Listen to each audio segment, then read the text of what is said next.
Hello class 12th day 16th video 18th unit and atom nuclei का आज का topic है आपका न्यूक्लियर फिजन।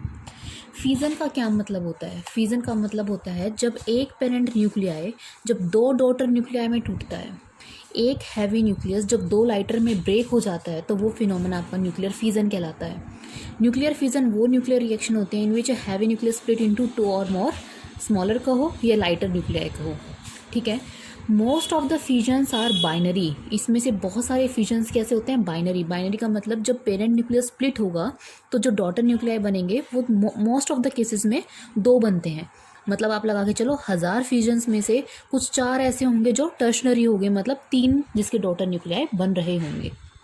तीसरी बात, the daughter nuclei are of comparable size. Equal size नहीं कहा, कंपेरेबल साइज। जो ये डॉटर न्यूक्लियाई आएंगे वो एक दूसरे के साइज के बिल्कुल कंपेरेबल होंगे। देखो मैंने एक हल्का सा बड़ा बनाया है, एक छोटा सा बनाया है, ठीक है। जो डॉटर न्यूक्लियाई होंगे वो कंपेरेबल साइज के होंगे। फोर्थ पॉइंट क्या कहता है? जितने भी आपके स्पॉन्टेनियस एमिशन होते हैं, स्पॉन्टेनियस फ्यूजन होते हैं, ठीक है, जो नेचर में अपने आप होते हैं, जो नेचुरल फ्यूजन्स हैं, उन नेचुरल फ्यूजन्स को ही हम रेडियो एक्टिविटी कहते हैं। आप ये मत सोच लेना कि रेडियो एक्टिविटी और स्पॉन्टेनियस फ्यूजन अलग अलग चीज़ है, नहीं। स्पॉन्टेनियस एमिशन जो अपने आप हो जाएं, नेचर में जो अपने आप होते हैं उसे ही रेडियो एक्टिविटी कहा जाता है। कुछ फ्यूजन्स ऐसे होते हैं जो अपने आप नहीं होते, उनको इंड्यूस्ड कराना पड़ता है। इंड्यूस का मतलब जिसको अपने आप नहीं होते उसको थोड़ा सा इनिशिएट करना पड़ता है, इनिशिएट करने की ज़रूरत होती है। तो इस टाइप के फ्यूजन्स कैसे होते हैं? इंड्यूस्ड फ्यूजन होते हैं। इंड्यूस्ड आप किस किस चीज़ से करते हो? Either induced by proton, either induced by proton, either induced by alpha particle, और आप कह सकते हैं आइदर इंड्यूस्ड बाय न्यूट्रॉन। हमें ये पढ़ना है और ये जो है बहुत इम्पॉर्टेंट है, वेरी इम्पॉर्टेंट, और ये हमारे सिलेबस में भी है, ठीक है। हाँ, एक चीज़, जो स्पॉन्टेनियस एमिशन है, जो रेडियो एक्टिविटी है, इनका जो रेट होता है वो क्या होता है? बहुत कम होता है। Rate is very low, rate बहुत कम होता है इनका, ठीक है। जैसे मान लीजिए आपने क्या किया, एक आपने यूरेनियम लिया, यूरेनियम 235 लिया। अब यूरेनियम 235 को आपको क्या कराना पड़ेगा? इनिशिएट कराना पड़ेगा, यानी कि इंड्यूस करना पड़ेगा। और इंडक्शन के लिए आपको चाहिएगा क्या? एक न्यूट्रॉन। न्यूट्रॉन का चार्ज कितना? 0, मास 1 AMU, ठीक है। आपने इसको इसके साथ स्ट्राइक कराया, ठीक है। अब ये क्या है? ये जो न्यूट्रॉन होता है इसके पास जो एनर्जी होती है वो होती है 0.025 इलेक्ट्रॉन वोल्ट, या ये कहो मैक्सिमम कितनी हो सकती है? 1 इलेक्ट्रॉन वोल्ट तक की हो सकती है मैक्सिमम। और इस टाइप के न्यूट्रॉन्स को कहा जाता है थर्मल न्यूट्रॉन्स। थर्मल न्यूट्रॉन्स कौन से न्यूट्रॉन्स होते हैं? थर्मल न्यूट्रॉन्स वो न्यूट्रॉन्स होते हैं जिनको एनर्जी, थर्मल मतलब आसपास के टेम्परेचर से, सराउंडिंग से मिलने वाली एनर्जी के साथ ये चलते हैं, वो न्यूट्रॉन्स आपके थर्मल न्यूट्रॉन्स कहलाते हैं। और थर्मल न्यूट्रॉन्स की जो एनर्जी होती है वो फिलहाल जो हमने यूज़ किया वो 0.025 इलेक्ट्रॉन वोल्ट की है, और मैक्सिमम कितनी हो सकती है? 1 इलेक्ट्रॉन वोल्ट के करीब हो सकती है, ठीक है। अब इसके अंदर क्या है? आपके न्यूट्रॉन प्लस प्रोटॉन। आपको पता है ना यूरेनियम का मास कितना है? 235 क्या है? मास नंबर, और मास नंबर क्या है आपके? Neutron plus proton. तो इसके अंदर न्यूट्रॉन भी है, प्रोटॉन भी है। जैसे ही आपने न्यूट्रॉन को इसके साथ स्ट्राइक कराया, न्यूट्रॉन इसके अंदर गया, है ना, न्यूट्रॉन इसके अंदर गया। अंदर जाने से अब एक इसके अंदर, अच्छा एक चीज़ और, न्यूट्रॉन को आपने थोड़ा, एक जैसे कैरम बोर्ड खेलते हैं, कैरम बोर्ड में आप स्ट्राइकर से स्ट्राइक करते हो। अगर आप बीच में ऐसे गोटियां रखी हैं, आप उसे स्ट्राइकर से स्ट्राइक करते हो, जब आप धीरे से स्ट्राइक करते हो तो ऐसे वो बिखर जाती हैं गोटियां सारी ऐसे, है ना।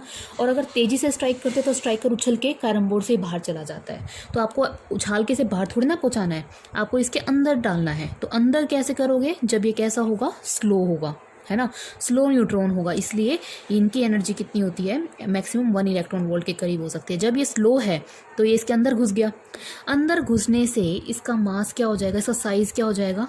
इंक्रीज़, ठीक है भाई, साइज़ इंक्रीज़ हो गया, और साइज़ इंक्रीज़ होके ऐसा बना दिया मैंने। तो अब कहोगे ऐसा क्यों हुआ कि भाई ये तो आपने स्फेरिकल दिखाया, ये थोड़ा आपने एलिप्टिकल दिखा दिया। क्यों? जैसे ही ये न्यूट्रॉन इसके अंदर गया, क्या करेगा? इसकी वॉल्स के साथ ऐसे ऐसे बार बार इसकी वॉल्स के साथ स्ट्राइक करेगा और इसकी वॉल्स को ऐसे डिस्टॉर्ट कर देगा। डिस्टॉर्ट करने से इसकी जो वॉल्स हैं वो ऐसे फैली फैली सी हो जाएंगी। कुछ न्यूट्रॉन प्रोटॉन यहाँ चले जाएंगे, कुछ न्यूट्रॉन प्रोटॉन इस तरह से हो जाएंगे। अब ऐसा तो है नहीं ये न्यूट्रॉन गायब हो गया, नहीं, मान लो ये रहा ये आपका न्यूट्रॉन जो आपने थर्मल न्यूट्रॉन दिया था, ठीक है। उसके बाद ये जो बना, अब एक न्यूट्रॉन डाला तो 235 + 1 क्या बन गया, यूरेनियम 236। ये हो गया यूरेनियम 236। ये क्या है, अब अनस्टेबल है। अनस्टेबल है तो ये क्या होगा, अब स्प्लिट होने की कोशिश करेगा, ठीक है। अब ये स्प्लिट हुआ, स्प्लिट होने से इसके अंदर कुछ ऐसी सी डिस्टॉर्शन आ गई, इस तरह से डिस्टॉर्शन आ गई। अब ये रहे आपके न्यूट्रॉन प्रोटॉन, ये रहे आपके न्यूट्रॉन प्रोटॉन, ठीक है। अब न्यूट्रॉन प्रोटॉन होने से अब ये वाला न्यूट्रॉन कहाँ गया, न्यूट्रॉन, ये भी सारे न्यूट्रॉन थे, ये भी तो न्यूट्रॉन था, न्यूट्रॉन इन जैसा ही है, हो गया, हो सकता है वो कहीं में ही मिल गया हो, इन जैसा ही हो गया हो। अब क्या होगा, ये स्प्लिट हो जाएंगे, ठीक है। ये हो गए, स्प्लिट हो गए, ये न्यूट्रॉन प्रोटॉन आ गए इसमें, इसमें भी न्यूट्रॉन प्रोटॉन आ गए, ठीक है। ये आपका क्या था, पेरेंट न्यूक्लियस, ये था आपका पेरेंट न्यूक्लियस। बन के ये दोनों कैसे बने आपके, डॉटर न्यूक्लियाई, ठीक है स्टूडेंट्स।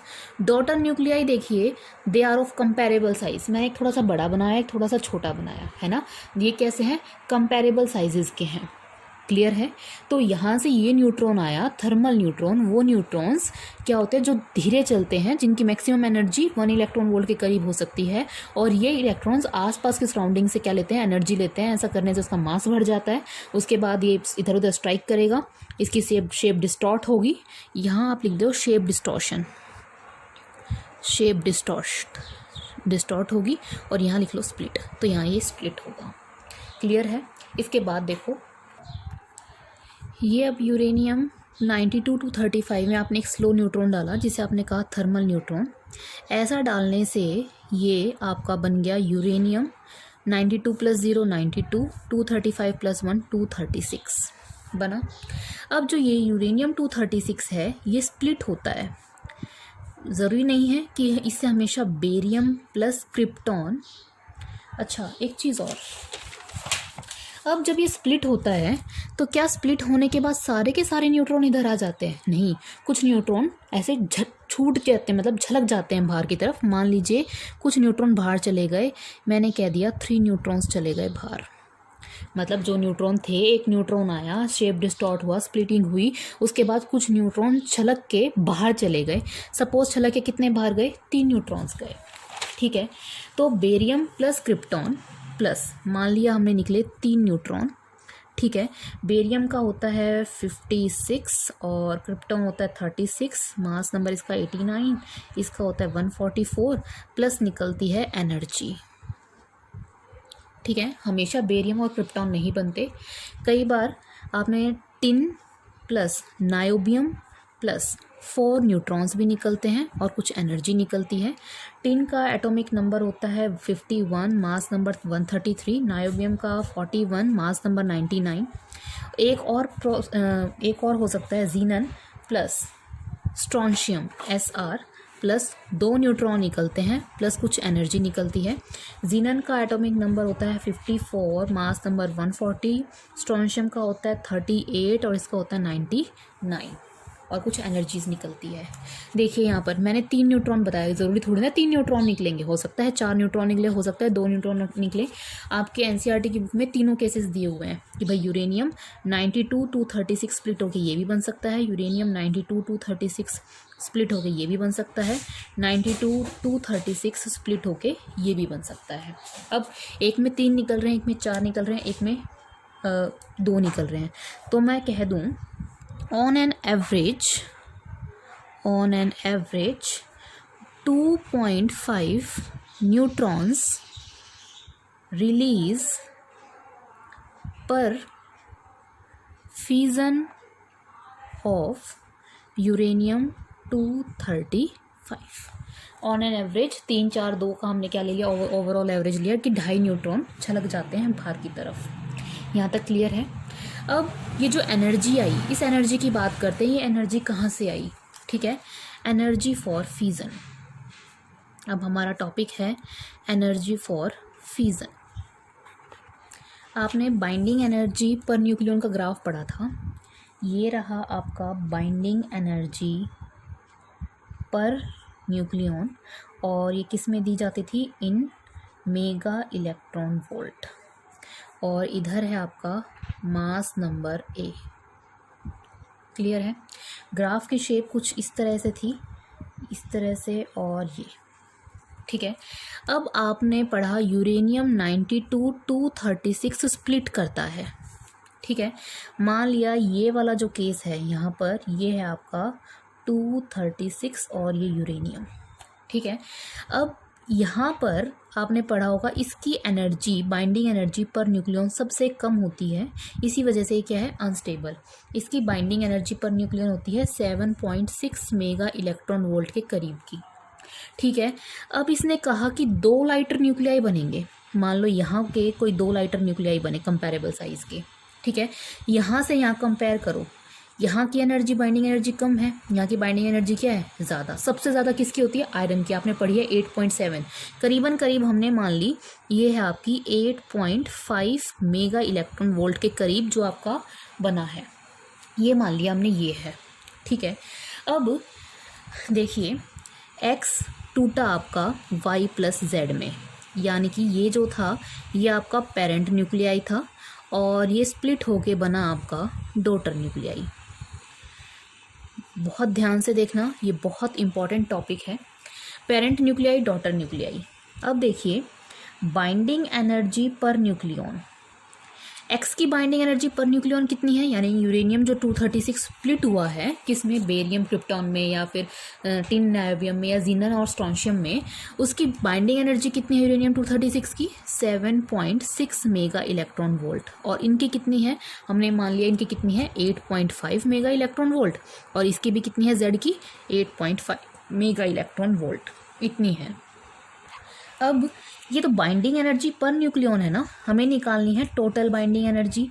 टोटल बाइंडिंग एनर्जी कैसे निकालेंगे, बाइंडिंग एनर्जी पर न्यूक्लियन के साथ न्यूक्लियन की मल्टीप्लाई कर दें। इसके अंदर न्यूक्लियंस कितने हैं, जब मैं कह रही हूँ ये यूरेनियम 92 236 है तो टोटल न्यूक्लियंस क्या होते हैं, 236।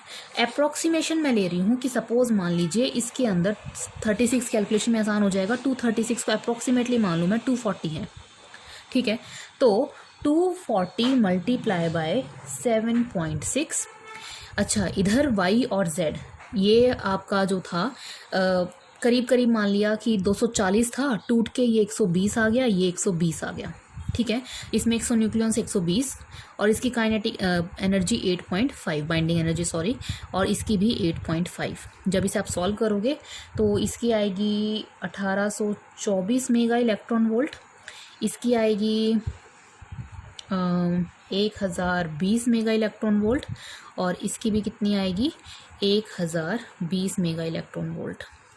यहाँ देखिए 1824 मेगा इलेक्ट्रॉन वोल्ट तो इसकी आई, और दोनों को ऐड किया तो आई 2040 मेगा इलेक्ट्रॉन वोल्ट।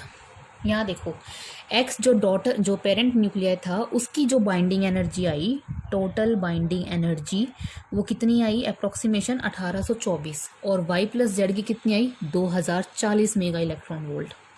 अब बाइंडिंग एनर्जी क्या होती है, मतलब न्यूक्लियस के बनते वक्त कितनी एनर्जी रिलीज होती है, मतलब एक्स के न्यूक्लियस के बनते वक्त 1824 मेगा इलेक्ट्रॉन वोल्ट एनर्जी बनी, वाई और जेड के बनते वक्त कितनी बनी, 2040। ठीक है, कि भाई इतनी एनर्जी रिलीज हुई तो वही उसकी बाइंडिंग एनर्जी कहलाती है ना। अब टोटल कितनी एनर्जी लिबरेट होगी, 2040 ही 1824, तो 2040 में से 1824 माइनस कर दो, है ना, तो क्या आएगा, 2040 में से 1824 माइनस कर दो, आपके पास करीबन आ जाएगा 216 मेगा इलेक्ट्रॉन वोल्ट। और ऑप्शन टिक करने के लिए आए तो 216, हमने थोड़ा अप्रॉक्सीमेशन लिया है, 240 कर दिया था 236 को, तो अप्रॉक्सीमेशन आ गया आपका 200 मेगा इलेक्ट्रॉन वोल्ट एनर्जी आपकी लिबरेट होती है। ठीक है, अब सुनो, अब बात है इम्पॉर्टेंट, क्या कि जब एक न्यूक्लियस, किसका एक न्यूक्लियस, यूरेनियम 235 का एक न्यूक्लियस फ्यूजन करता है तो 216 mega electron volt energy liberate करता है। यही तो मतलब हुआ, कौन कर रहा है, एक न्यूक्लियस। एक न्यूक्लियस मतलब एक एटम के अंदर एक न्यूक्लियस। क्या हमें सीधा एक एटम मिल जाएगा न्यूक्लियस का? नहीं, हमें तो कोई स्लैब मिलेगी, कोई टुकड़ा मिलेगा, और टुकड़ा मिलेगा तो ग्राम में होगा। तो भाई इसका मतलब एक न्यूक्लियस सीधा, मतलब सीधा सा सोच के देखो, एक एटम, एक nucleus, 216 mega electron volt energy. कहाँ से आई इतनी एनर्जी? यानी कि अगर मैं कुछ 1 ग्राम ले लूँगी तो भयंकर मात्रा में एनर्जी निकलेगी। देखते हैं कितनी एनर्जी निकलेगी। देखिए अब इसका कितना था, हमने अप्रॉक्सीमेटली रखा था 240 AMU। तो 240 AMU कितना होता है? 1.67 इंटू 10⁻⁻27 kg। अगर इनमें से ग्राम में कन्वर्ट कर लूँ तो 240 मल्टीप्लाई बाय 1.67 इंटू 10⁻24 ग्राम। यानी कि 1 ग्राम का भी देखो कितना हिस्सा, 10⁻24 ग्राम। इतना 216 मेगा इलेक्ट्रॉन वोल्ट की एनर्जी निकालता है। 1 ग्राम भी नहीं है ये, 1 ग्राम का भी इतना छोटा हिस्सा है जो 216 मेगा इलेक्ट्रॉन वोल्ट एनर्जी निकाल रहा है। तो सोचो अगर मैं 1 ग्राम यूरेनियम का ले लूँगी तो क्या हो सकता है? बहुत भयंकर मात्रा में एनर्जी निकल सकती है। ठीक है, अब आप ये सोचो, इतनी चीज़ समझ में आई कि भाई एक छोटा सा टुकड़ा है, एक न्यूक्लियस जब इतनी एनर्जी निकालता है तो 1 ग्राम तो कितनी एनर्जी निकालेगा। अब क्वेश्चन ये आता है कि आपके इस साइड आपका जो था, इसकी जो बाइंडिंग एनर्जी आई थी आपके पास, टोटल बाइंडिंग एनर्जी वो थी 1824 मेगा इलेक्ट्रॉन वोल्ट, और इनकी एनर्जी आई आपके पास 2040 मेगा इलेक्ट्रॉन वोल्ट। अब सोच के देखो, यहाँ तो 1824 थी, यहाँ 2040 है। इतनी एनर्जी आई कहाँ से? आपने पढ़ा है एनर्जी मास रिलेशन, आइंस्टीन एनर्जी मास रिलेशन, है ना? और ये मैं प्रीवियस टॉपिक में भी करा चुकी हूँ। यानी कि मास कन्वर्टेड इनटू एनर्जी, मास कन्वर्ट हुआ है इनटू एनर्जी में, यानी कि कुछ ना कुछ मास डिक्रीज हो गया। यही तो मतलब है कि अगर ये 1824 है, ये 2040 है, तो ये एनर्जी आई कहाँ से? मास से। और मास किस में कन्वर्ट हो गया? एनर्जी में, यानी कि मास कुछ ना कुछ डिक्रीज हो गया। अब क्वेश्चन अराइज होता है कि कितना मास डिक्रीज हुआ, how much mass is decreases. ये क्वेश्चन है कि कितना मास डिक्रीज हुआ। अच्छा, आपको पता है कि 931.5 मेगा इलेक्ट्रॉन वोल्ट का 1 AMU होता है ना? तो 1 मेगा इलेक्ट्रॉन वोल्ट एनर्जी कितने मास से आएगी? 1/93.5 इतने मास से आएगी। और हमें 216 मेगा इलेक्ट्रॉन वोल्ट के लिए निकालनी है कि भाई एक न्यूक्लियस जब 216 मेगा इलेक्ट्रॉन वोल्ट एनर्जी निकालता है तो कितना मास कम हुआ? 1/93.5 इंटू 216। तो इसको जब आप सॉल्व करोगे आंसर आएगा अप्रॉक्सीमेट 0.23 AMU। यानी कि इतना मास कन्वर्ट होके एनर्जी हो जाती है जो आपको एनर्जी मिलती है। अगर मुझे परसेंटेज निकालनी हो, percentage of mass that disappeared, कि कितना अब डिसअपीयर्ड हुआ, तो 0.23/240 AMU मल्टीप्लाई बाय 100 करोगे, अप्रॉक्सीमेट आंसर आएगा 0.1%। यानी कि ओनली 1% मास कन्वर्ट हो जाता है एनर्जी में, जिससे हमें ढेर सारी एनर्जी मिलती है। और वो ढेर सारी एनर्जी कितनी है? 216 मेगा इलेक्ट्रॉन वोल्ट। और वो भी किससे मिलती है? एक न्यूक्लियस से, 1 ग्राम से नहीं, इतने से, इससे इतनी मिलती है। तो 1 ग्राम से सोचो कितनी मिलेगी। और ये एनर्जी आई कहाँ से? आपसे मास डिफेक्ट से आई। मास कम हो गया। और कितना मास कम हुआ? 0.23 AMU, या ये कह सकते हो 0.1% मास डिक्रीज हो गया। ओके स्टूडेंट्स, यहाँ आपका न्यूक्लियर फिजन का ये एक पार्ट कंप्लीट होता है। Till stay home, stay safe. Thank